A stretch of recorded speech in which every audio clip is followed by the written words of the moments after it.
പഞ്ചാമൃതം നിവേദിക്കുക പുലർച്ചെ അഭിഷേകത്തിനാണ്.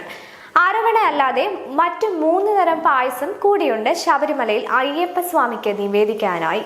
ഇടിച്ചു പിഴിഞ്ഞ പായസം, എള്ളു പായസം, വെള്ള നിവേദ്യം എന്നിവയാണ്. രാവിലെ 7:30 ഉച്ചപൂജയ്ക്കാണ് ഇടിച്ചു പിഴിഞ്ഞ പായസം നിവേദിക്കുക.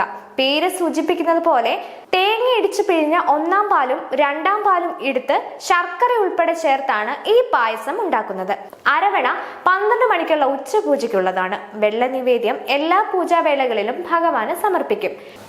എള്ളു പായസം രാത്രി 9:15 അത്താഴ പൂജയ്ക്കുള്ളതാണ്. എള്ളു പായസം യഥാർത്ഥത്തിൽ പായസം രൂപത്തിലുള്ളതല്ലെന്നും എള്ളു തന്നെയാണെന്നും ശബരിമല തന്ത്രി കണ്ഠരര് മഹേഷ് മോഹനര് പറഞ്ഞു. അത്താഴ പൂജയ്ക്ക് പാനകം എന്ന പാനീയവും അപ്പവും അടയും അയ്യപ്പന് നിവേദിക്കുന്നു. ജീരകവും ശർക്കരയും ചുക്കും കുരുമുളകും ചേർത്ത ഔഷധ ഗുണമുള്ള കഷായ മിശ്രിതമാണ് പാനകം.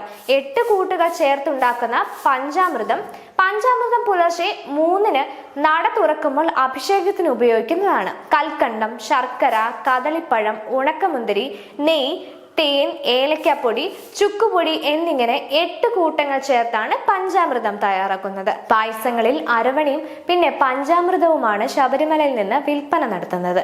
ഒരു അരവണ ടിന്നിന്റെ പകുതി വലിപ്പമുള്ള ബോട്ടിലിൽ ലഭിക്കുന്ന പഞ്ചാമൃതത്തിന് 125 രൂപയാണ് വില.